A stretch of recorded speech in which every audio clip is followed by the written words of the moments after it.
Hi hello నమస్తే welcome to Sakshi. నేను Anjali. Powerful stories కో క్యార్ ఆఫ్ అడ్రస్, తిరుగులేని క్యారెక్టర్స్ కో నిలువెత్తు కట్అవుట్, ఉన్నది ఉన్నట్లు మాట్లాడటంలో చాలా ఫేమస్. ఇక బెదురే లేని వాయిస్ పెద్ద bonus. Operation Duryodhana, operation Aruna Reddy లాంటి చిత్రాలు తీయగలిగిన వన్ అండ్ ఓన్లీ మేకర్ వారే పోసాని కృష్ణమురళి గారు. సో మనతో ఉన్నారు ప్రస్తుతం. ఆపరేషన్ అరుణారెడ్డి అంటూ ప్రేక్షకులను పలకరించబోతున్నారు. మరి ఈ మూవీకి సంబంధించి మరిన్ని డీటెయిల్స్, వాళ్ళ ఎక్స్పీరియన్స్, ఆయన గురించి తెలుసుకుందాం. నమస్తే సార్, ఎలా ఉన్నారు సార్? బాగున్నాను సార్. 100కు పైగా సినిమాలకి స్క్రీన్ ప్లే అందించారు. సో అప్పుడు పోసాని గారు వేరు, అంటే ఆపరేషన్ దుర్యోధన తర్వాత. ఇప్పుడు వేరు, ఇది ఒక పార్ట్ అయితే. సో బెస్ట్ స్క్రీన్ ప్లే అంటున్నారు. అంటే ఇది కథ రాస్తున్నప్పుడు మీకు వచ్చిన కాన్ఫిడెన్సా, లేదంటే సినిమా కంప్లీట్ అయిపోయిన తర్వాత ఫస్ట్ కాపీ చూసి చెప్తున్నారు? అంటే ఏంటి సార్ ఆ కాన్ఫిడెన్స్? అంటే ఏ రైటర్ అయినా కానీ సార్ తను ఆలోచించుకొని ఏం ఆలోచించుకున్నాడో దాన్ని పేపర్ మీద పెట్టుకుని దాన్ని తీసుకెళ్ళి ఏ హీరోకో ఏ డైరెక్టర్కో చెప్పేంత ధైర్యం వచ్చిందంటే ఇది నాది మంచి కథ, కథ బాగా రాశాను, డైలాగ్స్ బాగా రాశాను, స్క్రీన్ ప్లే బాగా రాశాను అని అనుకుంటాడు గ్యారెంటీగా. అఫ్కోర్స్ సార్, నేను కూడా అంతే. బట్ వాళ్ళకి నాకు తేడా ఏంటంటే, నేను ఏ హీరో కానీ తెలుగు ఇండస్ట్రీలో అందరు హీరోలతో రైటర్గా చేశాను, సార్ ఆర్టిస్ట్గా చేశాను. ఆర్టిస్ట్గా 500 పైగా సినిమాలు చేశాను షార్ట్ టైంలో. ఓకే, అది చేశాను. మధ్యలో డైరెక్షన్ చేశాను. సినిమా ఏమో షార్ట్ టైంలో 100 సినిమాలు రాశా. కథా మాటలు, కథా స్క్రీన్ ప్లే మాటలు, అట్లా అన్ని రకాలుగా చేశాను. ఇప్పుడు మీరు చెప్పేది స్క్రీన్ ప్లే అంటే ప్రత్యేకంగా అది ఏమీ ఉండదు, ఓ రైటర్గా ఉండదు, మీకు కూడా ఉంటుంది. మీలో స్క్రీన్ ప్లే ఉంటుంది. ఇంట్లో మీరుంటే, మీ అత్తగారింట్లో మీరుంటే మీ బిహేవియరు ఆటోమేటిక్గా స్క్రీన్ ప్లేనే. నేను ఎలా మెయింటైన్ అవ్వాలి, అతనితో ఎలా కన్విన్స్ చేయాలి, అత్తగారితో ఎలా నేను సరళంగా మాట్లాడాలి, ఎప్పుడు నేను ఎమోషన్గా మాట్లాడాలి, మాట్లాడితే ఏమన్నా ప్రాబ్లం అవుద్దా చూద్దాం, 2 నిమిషాలు మామూలుగా ఉందాం, ఏమైనా ఉంటే మాత్రం మనం కూడా లేచిపోదాం, తిట్టేసుకుందాం మనం కూడా అని ఇవన్నీ మాట్లాడుకుంటారు కదా. ఇవే స్క్రీన్ ప్లే. ఓకే, అంటే ఇప్పుడు అంటే మాకు తెలిసిన స్క్రీన్ ప్లే ఏంటంటే, ఒక పిక్చర్ రన్ అవుతున్నప్పుడు సీన్ వెనక సీన్, అంటే నీట్ ఫినిషింగ్తో సీన్ వెనక సీన్ ఉండాలి అని చెప్పేసి. ఇప్పుడు ఏంటంటే చాలా వరకు సినిమాలు కొన్ని చూపించేసి స్క్రీన్ ప్లే దగ్గరే గడిబిడి అవుతుంది, కొన్ని చూపించేసి మళ్ళీ ఫస్ట్ నుంచి అంటారు. అంటే ఇక్కడ ఏంటంటే ఆడియన్ కన్ఫ్యూజ్ అవుతూ ఉంటాడు, స్క్రీన్ ప్లే మాకు అర్థం అవ్వలేదు అని. ఇప్పుడు నార్మల్ ఆడియన్ కూడా స్క్రీన్ ప్లే గురించి మాట్లాడుతున్నారంటే బికాస్ ఆఫ్ సీన్స్. అది మరి ఆడియన్ ఎలా ఫీల్ అవుతున్నారో సార్ నాకు తెలీదు. నాకున్న అవగాహన అది. అంటే ఫస్ట్ ఒక కథ రాస్తా, అనగనగా సుబ్బారావు మంచివాడు, అప్పుడప్పుడు పిచ్చివాడు. ఎందుకు పిచ్చివాడుగా బిహేవ్ చేస్తాడు, మళ్ళీ ఎందుకు మంచిగా బిహేవ్ చేస్తాడు, సొసైటీలో ఏమైనా ప్రాబ్లం వచ్చిందా, సొసైటీని బాగు చేయాలనుకున్నాడా, కథ క్లైమాక్స్ చూడండి అంటారు. ఇది మీరు సీన్ వెనక సీను స్క్రీన్ ప్లే కాదు. అది 1, 2, 3, 4, 5, 6 అంటే స్క్రీన్ ప్లే కాదు. ఓకే, అంటే ఆడియన్స్కి తెగమగ పట్టడం స్క్రీన్ ప్లే కాదు.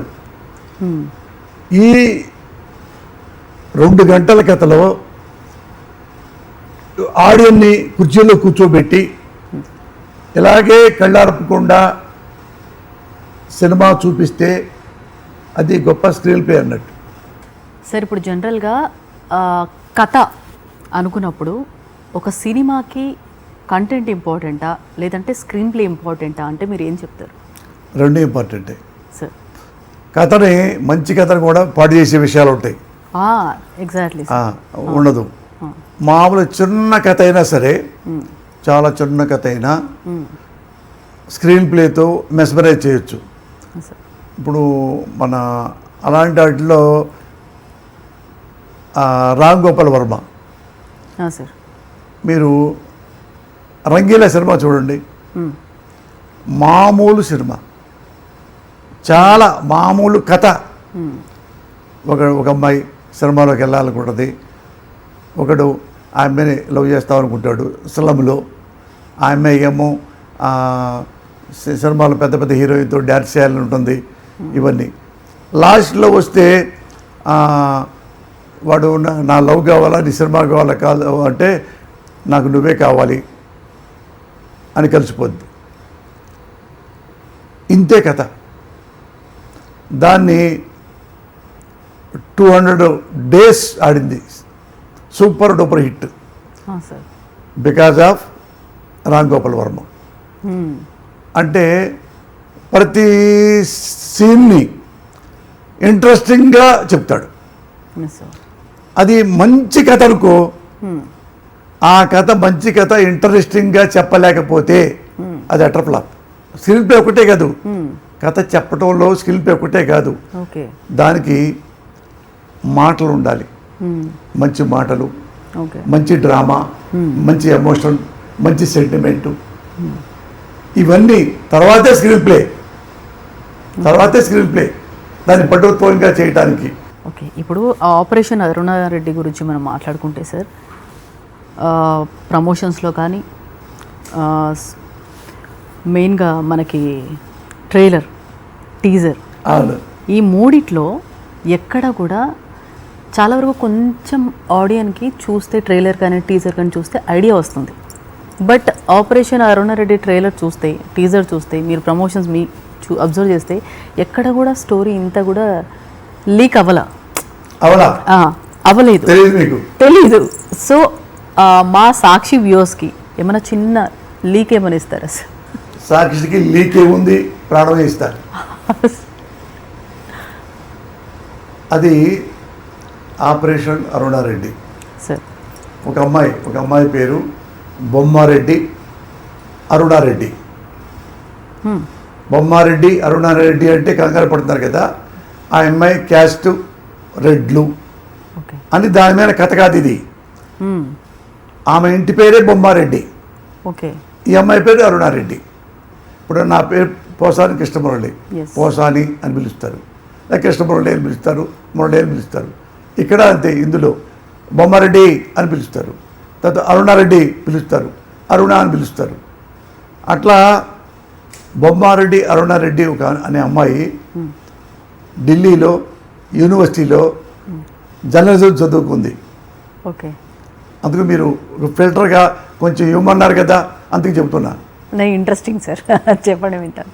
జర్నలిస్టు అయిన తర్వాత హైదరాబాద్ వచ్చి ఒక ఛానల్లో ఆ అమ్మాయి జాయిన్ అయింది జర్నలిస్ట్గా. ఒక చైర్మన్ అడిగారు, వచ్చి చాలామంది ఉన్నారు మా ఛానల్లో జర్నలిస్టులు, రైటర్సు, ఎడిటర్సు, మంచి మంచి వాళ్ళు అందరూ ఉన్నారు, నువ్వు నా దగ్గరికి వచ్చావు, నీలో నువ్వేం చేయాలనుకుంటున్నావు అంటే, నేను ఒక డస్క్ మీద కూర్చొని, ఒక యాంకర్లా కూర్చొని న్యూస్ చదువుతూ అలాంటి నాకు ఇంట్రెస్ట్ లేదండి. నేనేమనుకుంటున్నానంటే, నాకు ఫ్రీడమ్ ఇవ్వండి, నేను సొసైటీని చైతన్యం చేయడానికి ఈ ఉద్యోగానికి వచ్చాను. ఏం చైతన్యం చూపిస్తావు ప్రజల్లో అంటే, ఇదే మీ ఛానల్లో నేను కూర్చొని ప్రజలకు ఏం చెప్పబోతున్నానంటే, రాజకీయాలు, పాలిటిక్స్ నథింగ్ బట్ సర్వీస్. రాజకీయం అంటే సర్వీసు. రాజకీయాలు అంటే ఇప్పుడు మనం ఎట్లుంది, రాజకీయాల్లోకి వచ్చారంటే బాగా సంపాదించుకోవచ్చు. రాజకీయాలంటే ఇది ప్రభుత్వాలని పడేయటం, వాళ్ళని ఓడించాలి, అక్కడి నుంచి 10 మంది ఎమ్మెల్యేలని మన పార్టీకి లాక్కోవాలి, ఇవన్నీ పాలిటిక్స్లో కొంత ఇప్పుడు జనాలు ఫీల్ అవుతున్నారు. ఎస్ అది కాదు, డెమోక్రసీలో ఏదైతే మన ఇండిపెండెన్స్ వచ్చిందో, ఇండిపెండెన్స్ రాగానే డెమోక్రసీ వచ్చింది. డెమోక్రసీలో ఏం పుట్టింది? జర్నలిజమే పుట్టింది. దాంతోపాటు పాలిటిక్సే పుట్టింది. పాలిటిక్స్ పుట్టింది. ఏ పాలిటిక్స్ పుట్టింది? వేరే వేరే ఇలాంటివి చెప్పిన పాలిటిక్స్ చెప్పింది. ఈ అమ్మాయి పాలిటిక్స్ ఏంటంటే ప్రజలకు ఏం చెప్పేది, రాజకీయాల్లో ఫలానా వారు సేవ చేయడానికి వచ్చారా, రాజకీయాల్లోకి వ్యాపారం కోసం వచ్చాడా, అవి నేను మీకు చెప్తా. ఫలానా వాడు ఓకే ప్రజాసేవ కోసం రాజకీయాల్లోకి వచ్చాడు, మీరు ఆదరించవచ్చు. ఇతను వ్యాపారం కోసం రాజకీయాల్లోకి వచ్చాడు, మీరు తిరస్కరించవచ్చు. ఓకే నేను వీళ్ళను తిట్టను, విమర్శించను, హేట్ చేయను. ఎన్ని హేట్ చేస్తాం? బియ్యంలో చాలా రాళ్ళు ఉంటాయి. ఒక 100 రాళ్ళు ఉంటే బియ్యం 1,000,000 బియ్యాలు ఉంటాయి, గింజలు ఉంటాయి. అందుకని ఆ చిన్న చిన్న రాళ్ళు తీసుకొని అన్నం తింటుంటాం కదా. ఇక్కడ కూడా పనికిరాని రాజకీయ నాయకుల్ని ఏరి పారేస్తూ ఉండండి, ఓట్లతో ఓటమితో. అప్పుడు ప్రజాసేవ చేయడానికి వచ్చిన రాజకీయ నాయకులు మీకు బాగా సర్వీస్ చేస్తారు. ఓకే అది నేను అనుకున్నది. మీ ఇష్టం. ఇక ఈ మతాలు తప్పు కాదు, కులాలు తప్పు కాదు. ప్రౌడ్లీ కలిసే నేను సో కులం అని. కానీ దాన్ని అడ్వాంటేజ్ తీసుకొని దాన్ని రాజకీయాలకు వాడకూడదు. ఆ డైలాగ్స్ కానీ వాళ్ళ మేనరిజం కానీ ఇప్పటికీ మన అందుబాటులో లేని వాళ్ళు స్క్రీన్ మీద చూసి వాళ్ళని గుర్తుపెట్టుకొని వాళ్ళ మీమ్స్ కూడా నడుస్తూ ఉంటాయి. అవునండి, ఉండే ఆ షార్ట్స్ కానీ అన్నీ అలా వాడుతున్నారు. సోషల్ మీడియా ప్రభావం ఎక్కువైన తర్వాత. అండ్ ఇక్కడ చూసుకుంటే ఒకలా ఉన్నారు సార్, ఇక్కడ చూసుకుంటే ఒకలా ఉన్నారు. అంటే ఏమైనా చేంజెస్ ఉన్నాయా సార్, లేదంటే మీకు డ్యూయల్ క్యారెక్టర్ ఏమైనా ఉందా ఇందులో? డ్యూయల్ క్యారెక్టర్ కాదు, అంటే షర్టు ప్యాంటు ఉంది, మామూలుగా డ్రెస్ ఉంది, రెండు ఉన్నాయి. అది పక్క పక్కన పెడితే మిస్అండర్స్టాండింగ్ వస్తుంది. అంటే డ్యూయల్ అనుకుంటారు. చొక్కా ప్యాంటు వస్తున్నా పరిగెత్తుకుంటా, ఆ చీర పరిగెత్తుకుంటూ వస్తున్నా, రెండు పెట్టామనుకోండి, రెండు ఉన్నాయి యాక్చువల్గా. అంటే మిస్అండర్స్టాండింగ్. ఓ డ్యూయల్ రా, ఇద్దరు ఒకటే పోలికలు ఉన్న అన్నదమ్ములు అనుకుంటాడు. అందుకని ఆ క్లారిటీ ఎందుకు లేని చెప్పి అదే పెట్టేశాను. బిహైండ్ అంటే ఇప్పుడు ఒక షూటింగ్ జరుగుతున్నప్పుడు సార్, ఏ సినిమాకైనా షూటింగ్ జరుగుతున్నప్పుడు బిహైండ్ చాలా ఇన్సిడెంట్స్ ఉంటాయి. అంటే మీకు ఈ సినిమా తీసేటప్పుడు కంప్లీట్ అయిపోయిన తర్వాత ఈ మూడు చూసుకుంటే ఏదైనా బాగా గుర్తుందా సార్? ఈ సినిమాకి సంబంధించి ఏమైనా ఉందా? మీ ప్రీవియస్ 500 సినిమాలకి ఏదన్నా ఇన్సిడెంట్ మాకు షేర్ చేసుకుంటారు? ఇన్సిడెంట్ అదే ప్రత్యేకంగా లేదు. మీకు మెమరబుల్గా ఉన్నది ఏదన్నా?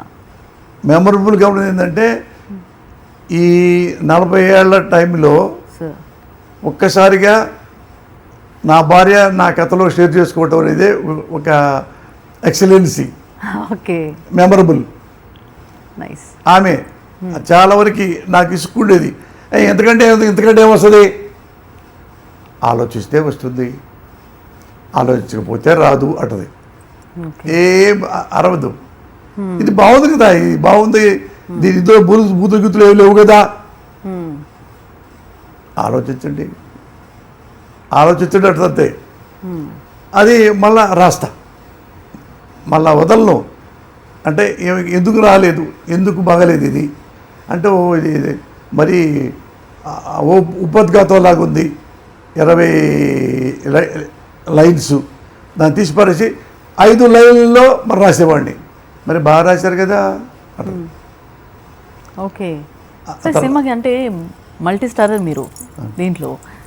అండ్ ఒక సీన్ యాక్ట్ చేస్తున్నప్పుడు డైరెక్టర్ మొత్తం మనం అయినప్పుడు, యాక్టర్ వరకు వచ్చే వరకు ఒక సీన్లో యాక్ట్ చేస్తున్నప్పుడు అంటే మీలో ఉన్న డైరెక్టర్ కానీ ప్రొడ్యూసర్ కానీ అలా బయటకు వచ్చే వల్ల ఏమైనా ఆ యాంగిల్ ఏమైనా చూసారు? లేదు, ప్రొడ్యూసరు వాడు అందరితో తెగ తింటున్నాడు రా బాబోయ్, డబ్బులు మరి బాగా తినేస్తున్నాడు వాడు అట్లా లేదు అంతే. బయటకు వచ్చేది కాదు నేను ఎక్కడ ఉంటానో సార్. ఆ వాటిలోనే పెడతా అందరికీ, ఆల్మోస్ట్ అందరికీ అలాగే పెడతా. నేనేం తింటున్నానో అదే వాళ్ళు తింటారు. ఓకే. ఇక్కడ నుంచి జైపూర్, రాజస్థాన్ వెళ్ళాలి. ఆ టెక్నీషియన్లు నా అసిస్టెంట్ డైరెక్టర్ ఉన్నారు, వాళ్ళిద్దరు కూడా నాతో పాటు ఫ్లైట్లో తీసుకెళ్ళా. మనం ఇట్లా మళ్ళా అక్కడ నుంచి వాళ్ళు కొత్త ఆర్టిస్టులు అయినా వాళ్ళు కూడా ఇక్కడికి ఫ్లైట్లో టికెట్లు ఇచ్చా వాళ్ళకి కూడా. ఇంపార్టెంట్ అయితే మన కెమెరామెను మాకు కొత్త అతను కూడా ఫ్లైట్ టికెట్ ఇస్తారు. అట్లా అంటే అంత పెద్ద 3000 కిలోమీటర్లు ఇప్పుడు చాలా పెద్దది దూరం కదా, రిలాక్స్గా వస్తారని చెప్పి అప్పుడు ఇస్తుంటా. ఇక్కడ ఏదో గుంటూరు అయితే విజయవాడ అయితే అనుకోవచ్చు, ఎక్కడ ఇక్కడ 200 కిలోమీటర్లు అంతే, అక్కడ 3000 4000 కిలోమీటర్లు ఆడికి వెళ్ళాలి.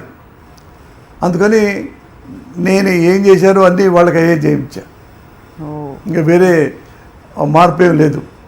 సో ఎలా వచ్చింది సార్ అంటే ఇప్పుడు ఏదన్నా కథ పుట్టాలంటే ఫస్ట్ కథకి రాసేటప్పుడే ఓ టైటిల్ అనుకుంటారు, తర్వాత కొంతమంది స్టోరీ మొత్తం రాసిన తర్వాత టైటిల్ ఫిక్స్ చేస్తారు, కొంతమంది టైటిల్ని బట్టే కథ రాస్తారు. ఇలా అనుకోనంటే మీరు ఎలా రాస్తారు సార్? అంటే అంటే ఇంట్లో ఉండి రాస్తారా, లేదంటే బయట ఎక్కడైనా ప్లేసెసా, లేదంటే ఇప్పుడు నేను అన్నట్టు టైటిల్ని బట్టి కథ బట్టి టైటిల్ ఎలా రాస్తారు పోసాని గారు? ఇప్పుడు ఓపెన్ సీక్రెట్ అయితే బాగోదేమో, కానీ తప్పదులే, చెప్పారు కదా, అడిగారు కదా. అంటే టైటిల్ బట్టి కథ ఎప్పుడు రాయలా నేను. అవునా సార్? నాకు తెలియని ప్రక్రియ అది. ఓకే. పుల్లమ్మ గారి మొగుడు పారిపోయాడు ఆ టైటిల్ పెట్టండి, కథ రాయమంటే రాస్తారా? లవకుశ అంటే రాస్తారు, రామాయణం మహాభారతం బుక్ ఉంది కాబట్టి. నేను టైటిల్ పెట్టి ఎప్పుడు కథ రాయలా, నేను కథ రాసుకుంటా.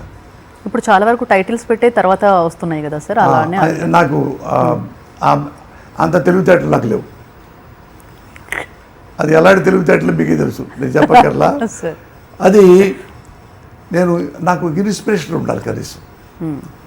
ఇప్పుడు సినిమా ఉంది, ఢిల్లీలో ఒక డ్రైవరు యాక్సిడెంట్ అయింది, అయితే తలకాయ దెబ్బ తగిలింది, చచ్చిపోతాడు, ఆల్మోస్ట్ డెడ్. ఏమైనా అవయవ దానం చేయండి అంటే ఆ డ్రైవరు గుండె ఎవరికో దానం చేశాడు, వాళ్ళు బతికారు. ఓకే. ఆ డ్రైవర్ గుండె అమర్చారు. ఇప్పుడు చాలా కిందట కదా అది. అవును. చదివితే అది బాగుంది, పాపం డ్రైవరు చూడు చచ్చిపోవటం ఏంటి, సిటీ బస్ డ్రైవరు గుండె ఇవ్వటం ఏంటంటే దానికి 1 day 2 days 3 days ఎప్పుడెప్పుడు ఏదో మైండ్లోకి వచ్చి కథ వచ్చింది. అదే ప్రేయసరావే. ఓహో, సూపర్ సార్. అసలు మదర్ ప్రామిస్లీ ఐఎమ్ టెల్లింగ్ యూ. వా. అండ్ అదంతా ఒక పక్క అయితే సార్, ఆపరేషన్ అరుణారెడ్డి మూవీ అంటే ఇప్పుడు జనరల్గా ఓటీటీ ఉంది ఈ కాలంలో. అంటే ఇప్పుడు సినిమాకి వెళ్ళాలన్నా ఒక ఆడియన్ ఆ మూవీ రివ్యూ గురించి, ఆ మూవీకి ఎంత స్టార్ ఇచ్చారు అదంతా సర్చ్ చేసిన తర్వాత మౌత్ టాక్ ఎక్కువైపోయింది. సో మౌత్ టాక్ వల్ల కూడా మూవీస్ హిట్ అని 1 dayకే వేసుకొని కేక్స్ కట్ చేస్తున్నారు.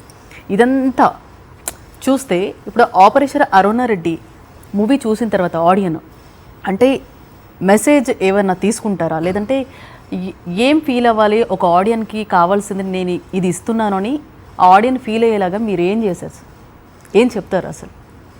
అట్లా మనం చెప్పలేము.